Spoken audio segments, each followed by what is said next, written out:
Ya, Assalamualaikum warahmatullahi wabarakatuh.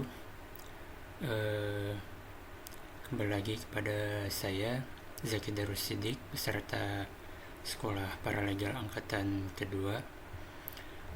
Kali ini saya akan mereview pemahaman saya terhadap materi yang sudah disampaikan pada pertemuan ketiga oleh Bapak Tumi Pangata SH.MH selaku narasumber atau pemateri ya, mengenai paralegal gugatan tata usaha negara, yang mana materi ini terdiri dari 3 subpokok bahasan, yaitu pertama, dasar-dasar administrasi pemerintahan. Lalu yang kedua adalah dasar-dasar hukum tata usaha negara. Dan yang ketiga adalah dasar-dasar gugatan tata usaha negara, atau yang disingkat dengan TUN atau TUN. Sebenarnya saya juga masih agak bingung, bukan bingung ya, jadi antara istilah administrasi negara atau administrasi pemerintahan itu ya sebetulnya menurut saya sama-sama saja, karena yang menjalankan pemerintahan ya yang menjalankan negara atau pemerintahan ya subjek hukumnya adalah ya pejabat negara atau pemerintah, seperti itu. Jadi menurut saya yang subpokok yang pertama dan yang kedua ini menurut saya ya hanya beda istilah saja ya, seperti itu. Cuma pada intinya ya sama-sama saja. Baik, untuk mengenai sumber hukum, yang mengenai sumber hukumnya secara garis besar ada beberapa. Yang pertama yaitu Undang-Undang Nomor 30 Tahun 2014 tentang administrasi ya pemerintahan.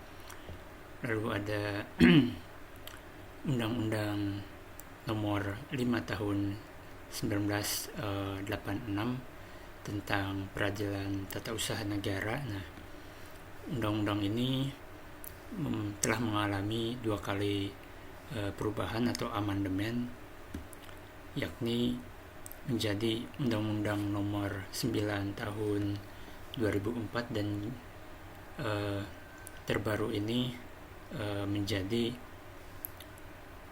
diubah menjadi yang terakhir Undang-Undang Nomor 51 Tahun 2009 tentang Peradilan Tata Usaha Negara. Dan ya beberapa putusan Mahkamah Konstitusi seperti putusan MK nomor 17 tahun 2011, nomor 37 tahun 2012, dan yang terakhir nomor 43 tahun 2015 yang mengatur masalah tata usaha negara. Nah, lalu apa itu definisi dari hukum tata usaha negara? Secara definisi, hukum tata usaha negara adalah serangkaian kaidah, norma ya maupun aturan-aturan hukum yang mengatur tentang penyelenggaraan hukum administrasi negara. Lalu apa itu yang dimaksud dengan gugatan tata usaha negara? Yaitu permohonan yang berisi tuntutan terhadap badan atau pejabat negara atau pejabat tata usaha negara, dan ya tuntutan tersebut diajukan ke pengadilan untuk mendapatkan putusan.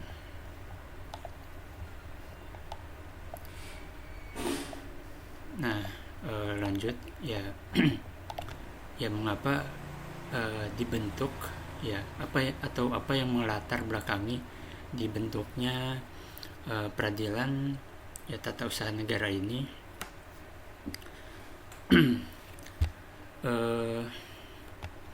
Ya jadi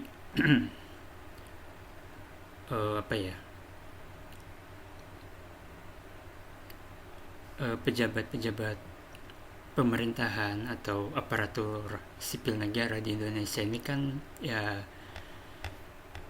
banyak melakukan tugas wewenang yang langsung berhubungan dengan masyarakat tentunya. Nah, dan itu ya sifatnya yang pasti ini ya intens ya. Nah, karena adanya hubungan ya intens antara pejabat pemerintahan atau pejabat tata usaha negara dengan ya masyarakat, tidak menutup kemungkinan adanya terjadi perselisihan pendapat atau konflik kepentingan, bahkan terjadinya persengketaan di antara keduanya. Nah, oleh karena itu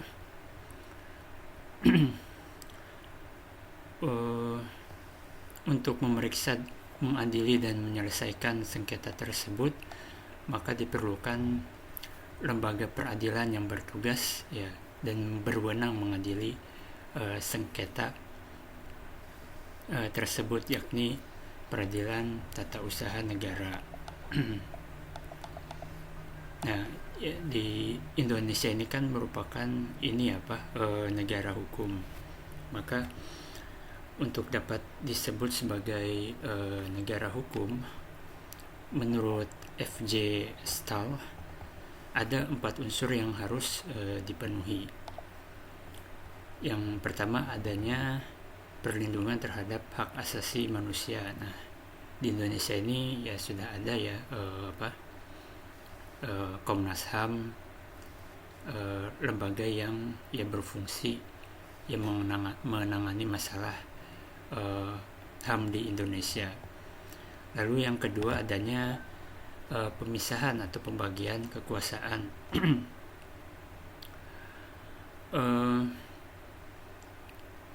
Ya tentu saja di Indonesia sudah dilaksanakan dengan adanya ya 3 lembaga negara berbeda, yakni yang maksudnya kedudukannya setara ya. Ya, yang pertama legislatif, yaitu yang merancang dan membuat undang-undang. Ada DPR, MPR maupun DPD. Yang terus ada eksekutif, yakni lembaga yang menjalankan fungsi yang berfungsi menjalankan undang-undang, yakni presiden, wakil presiden beserta para menterinya. Dan yang terakhir ada lembaga yudikatif, yaitu lembaga yang berfungsi ya mengawasi jalannya undang-undang tersebut. Lalu unsur ketiga yang harus dipenuhi adalah setiap tindakan pemerintah harus berdasarkan pada peraturan perundang-undangan yang berlaku. Dan yang terakhir, unsur yang harus dipenuhi yaitu adanya peradilan tata usaha negara. Nah, ini sangat penting juga ya, bisa dibayangkan jika tidak adanya peradilan tata usaha negara ini bisa saja pejabat pemerintahan atau pejabat tata usaha negara menjalankan tugasnya, menjalankan tugas jabatannya secara sewenang-wenang, karena tidak ada yang istilahnya tuh, tidak ada lembaga yang memeriksa atau mengadili perilaku atau keputusan yang dijalankan oleh pejabat pemerintahan tersebut, seperti itu. Yang pada intinya jika tidak ada peradilan tata usaha negara, bisa saja pejabat negara bisa bertindak sewenang-wenang terhadap masyarakat. Nah, itulah mengapa dibutuhkan adanya peradilan tata usaha negara, karena memang untuk memenuhi 4 unsur agar bisa Indonesia dapat dikatakan sebagai negara hukum. Oke, lanjut.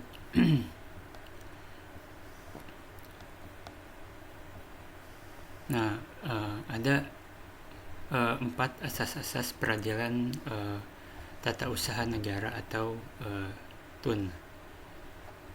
Yang pertama adalah asas praduga rehmatih, yang berarti bahwa setiap tindakan penguasa atau pemimpin harus selalu dianggap rehmatih atau benar menurut hukum, sampai kemudian ada pembatalannya oleh yang berwenang. Misalkan contohnya beberapa bulan belakangan ini kita tahu ada putusan Mahkamah Konstitusi yang dianggap telah menciderai demokrasi, bisa dibilang seperti itu. Contohnya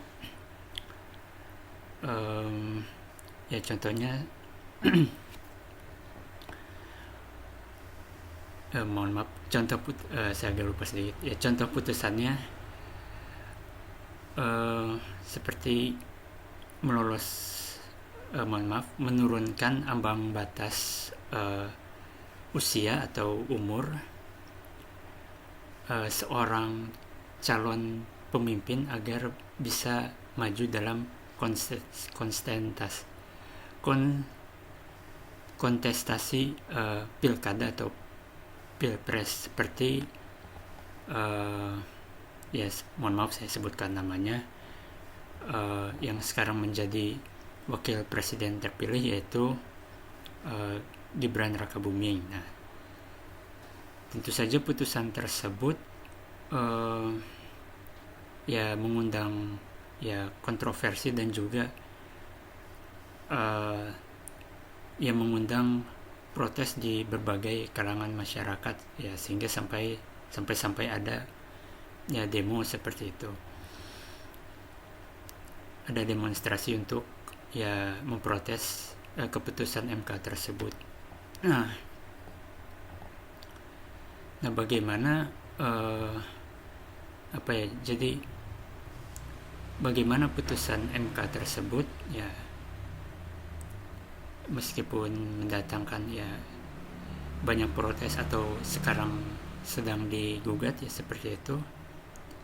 Nah, di sini kalau menurut asas praduga rehmatih ini, gugatan atas putusan MK tersebut tidak menunda pelaksanaan keputusan tata usaha negara atau KTUN yang sedang digugat sampai kemudian ada pembatalannya oleh pihak yang berwenang. Nah, siapa yang berhak untuk membatalkan keputusan tersebut? Nah, pastinya pengadilan tata usaha negara. Nah, lalu kemudian ada asas pembuktian bebas, yang berarti hakim yang menetapkan beban pembuktian. Yang ketiga yaitu asas keaktifan hakim. Di sini maksudnya hakim ya berfungsi sebagai penengah antara tergugat dan penggugat, atau penggugat dengan tergugat. Nah, yang dimana hakim ini harus harus aktif untuk mengimbangi kedudukan ya para pihak, karena pihak yang tergugat adalah pejabat atau badan tata usaha negara, sedangkan penggugat adalah perorangan atau badan hukum. Lalu asas yang terakhir yaitu asas erga omnes, yang berarti putusan pengadilan mempunyai atau memiliki kekuatan hukum yang mengikat. Nah, karena putusan PT UN ini adalah termasuk dalam ranah hukum publik, maka putusan tersebut berlaku bagi siapa saja ya. Jadi tidak seperti hukum perdata yang putusannya tersebut hanya hanya berlaku pada pihak yang berperkara saja, seperti itu.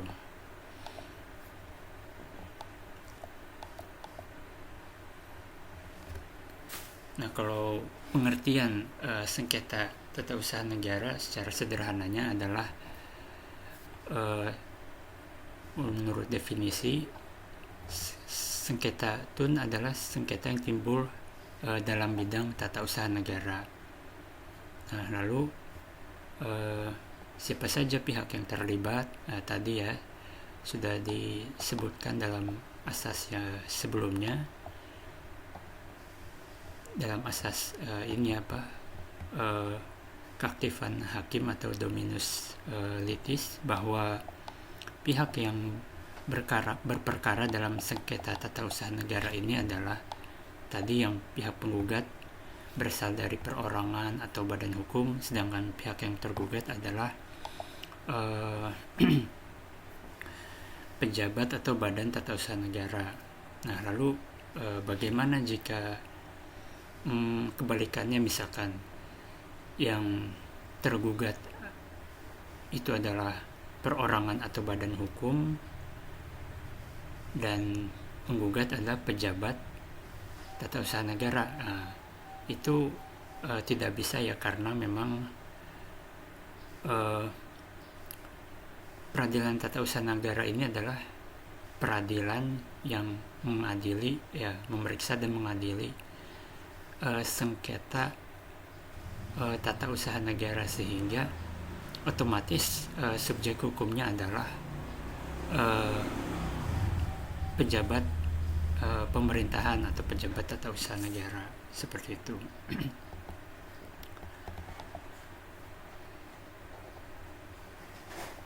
Lalu sebagai akibat dari apa? Sebagai akibat dari dikeluarkannya keputusan tata usaha negara atau yang lebih disingkat dengan KTUN, termasuk sengketa kepegawaian berdasarkan peraturan perundang-undangan yang berlaku.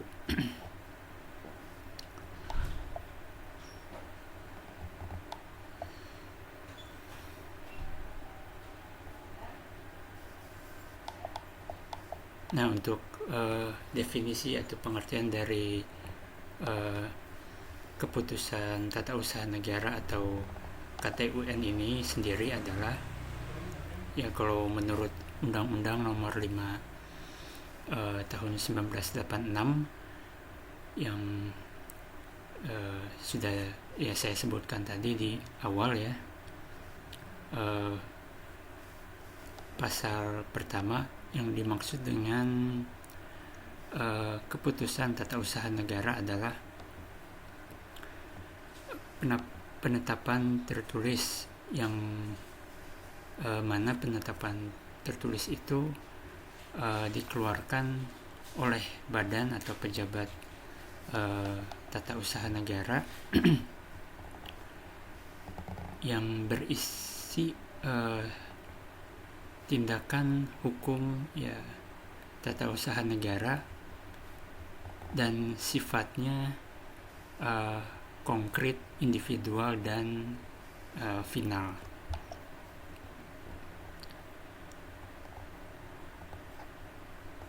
Nah, di sini ya maksud dari konkret ya, individual dan final ya, kita coba ya sebutkan ya contohnya ya. Mohon maaf, kita sebutkan definisinya dulu. Yang dimaksud dengan konkret ini adalah objek yang diputuskan dalam KTUN itu tidak abstrak, namun ya berwujud. Misalkan nih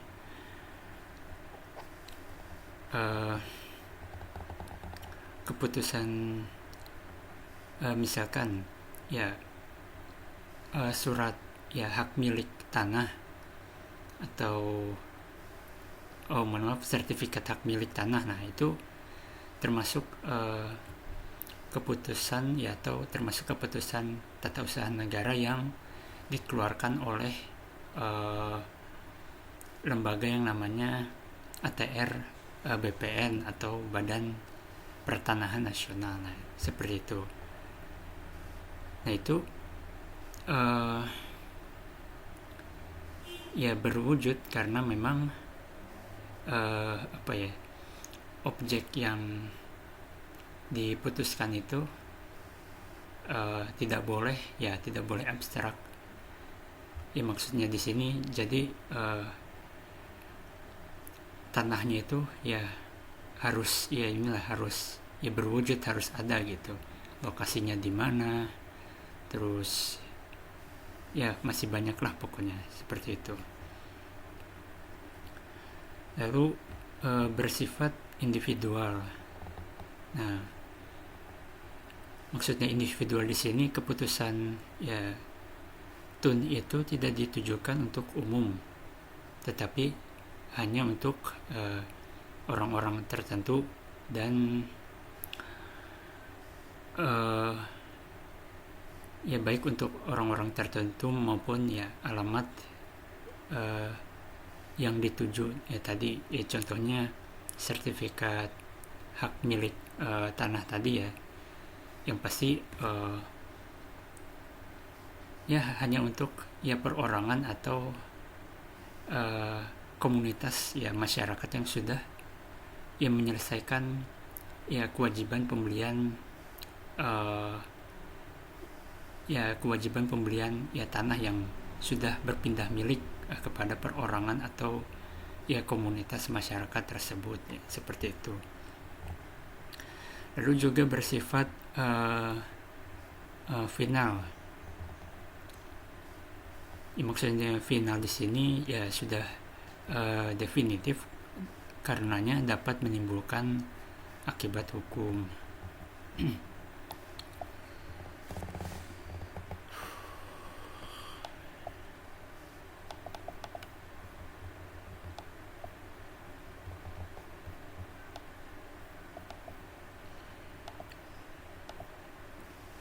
Ya, mohon maaf ya, sampai bagian ini saya ya banyak baca referensi. Lalu kemudian yang tidak termasuk keputusan tata usaha negara menurut pasal 2 tentang peradilan tata usaha negara, maksudnya di sini, maksudnya KTUN di sini yang tidak termasuk ini, yang tidak termasuk dalam gugatan yang dapat diperkarakan di pengadilan tata usaha negara jika terjadi sengketa. Nah, menurut pasal 2 ini yang tidak termasuk KTUN adalah KTUN yang merupakan perbuatan hukum perdata. Misalkan jual beli antara instansi pemerintah dengan perorangan yang diatur dalam kitab undang-undang hukum perdata, misalkan seperti itu. Nah, jika terjadi sengketa antara instansi pemerintah dengan perorangan tersebut, maka tidak diselesaikan di PT-UN, tapi diselesaikan di pengadilan negeri, seperti itu. Atau misalkan contohnya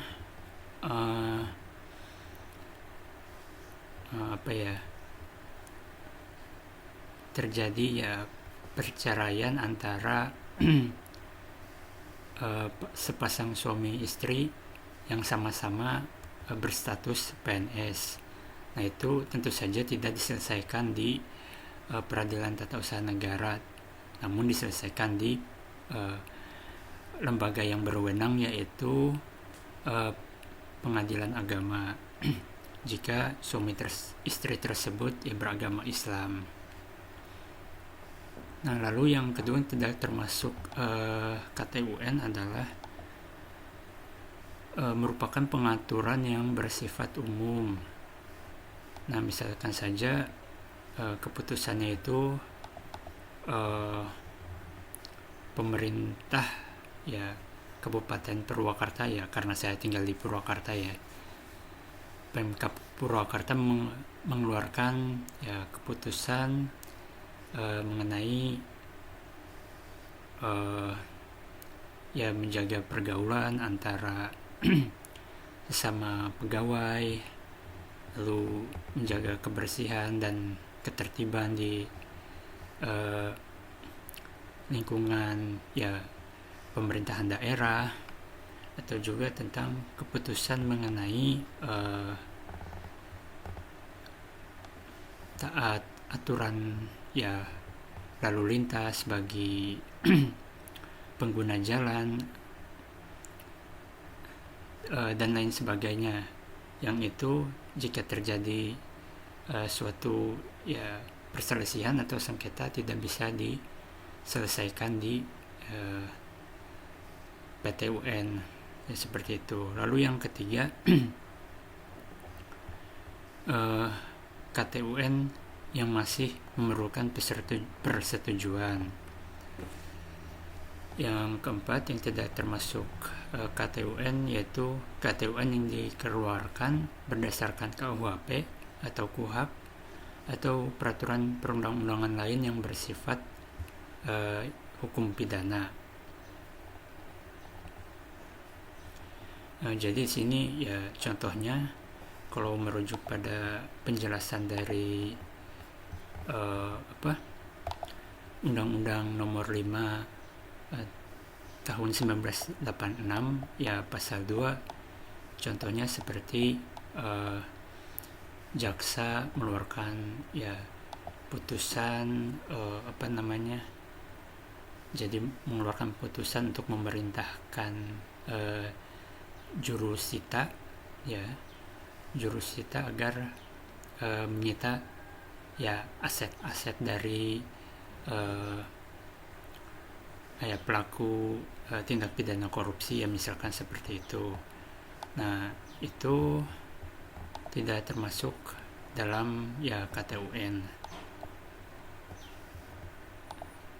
Kemudian KTUN yang dikeluarkan atas dasar hasil pemeriksaan badan peradilan yang lain selain KTUN. Nah, lalu KTUN mengenai tata usaha negara Tentara Nasional Indonesia atau TNI. Nah, jika terjadi perselisihan atau sengketa antar ya pejabat ya TNI misalkan, nah itu tidak bisa diselesaikan di PT UN, tetapi ada peradilan khusus yang namanya peradilan militer. Nah, yang terakhir yang tidak termasuk dalam KTUN yaitu keputusan Komisi Pemilihan Umum baik pusat maupun daerah mengenai hasil pemilihan umum. Ya seperti contohnya yang Pilpres 2024 kemarin, ya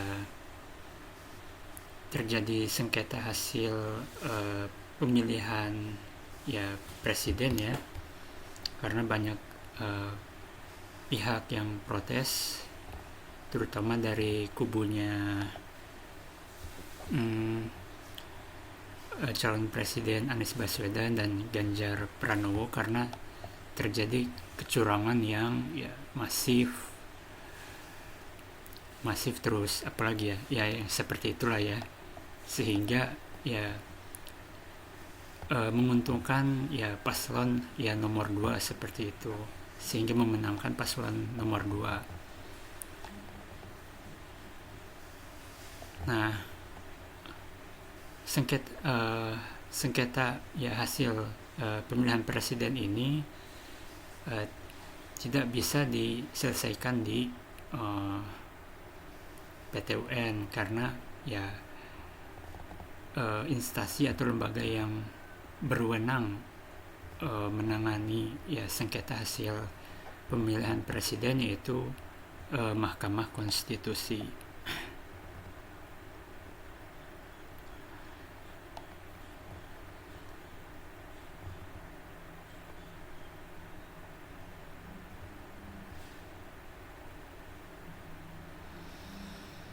Nah, lalu kompetensi peradilan tata usaha negara ini secara garis besarnya dibagi menjadi 2, yaitu kompetensi absolut dan kompetensi relatif. Saya baca di sini, kompetensi absolut adalah kewenangan pengadilan untuk mengadili suatu perkara menurut objek, materi atau pokok sengketa. Objek TUN adalah keputusan tata usaha negara yang sudah tadi saya sebutkan sebelumnya. Namun ya tidak semuanya keputusan tata usaha negara ini dapat disengketakan ya.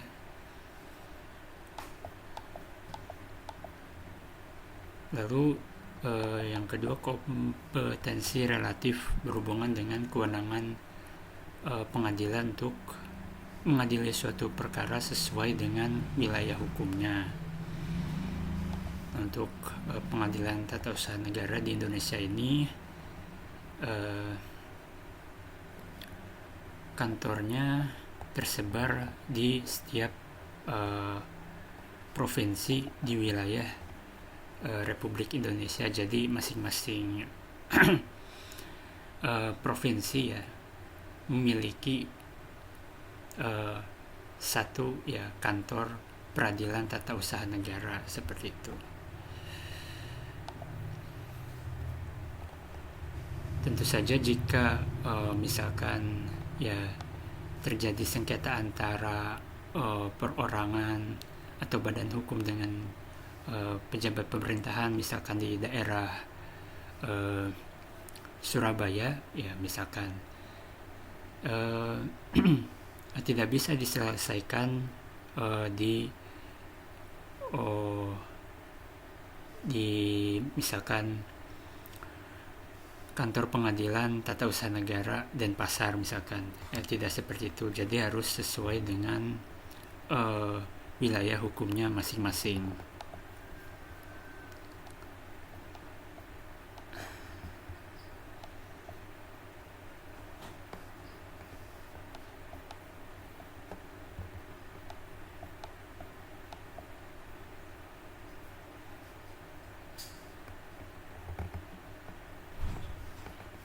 Nah, lalu bagaimana upaya hukum dalam penyelesaian sengketa tata usaha negara ini terdiri dari ya dua tahap. Yang pertama keberatan administrasi, lalu yang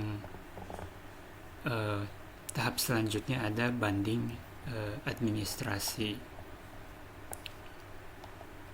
Nah, pengadilan tata usaha negara baru berwenang jika seluruh upaya administrasi yang telah tersedia telah dilakukan. Jika tidak, maka pengadilan tata usaha negara tidak dapat menerima tidak dapat menerima pengaduan atau gugatan, karena harus disertai dengan bukti-bukti yang lengkap, bukti-bukti awal bahwa terjadi misalkan penyalahgunaan wewenang oleh pejabat pemerintahan, itu harus ada itu semua.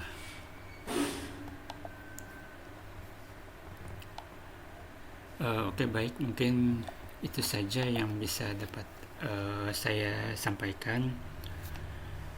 Mohon maaf atas segala kekurangan penyampaian ataupun mungkin materi yang tidak begitu dipahami atau oleh pemirsa. Saya mohon maaf yang sebesar-besarnya. Nah, baik, cukup sekian dari saya. Kita lanjut kepada sesi yang kedua tentang paralegal perselisihan hubungan industrial. Saya akhiri. Wassalamualaikum warahmatullahi wabarakatuh.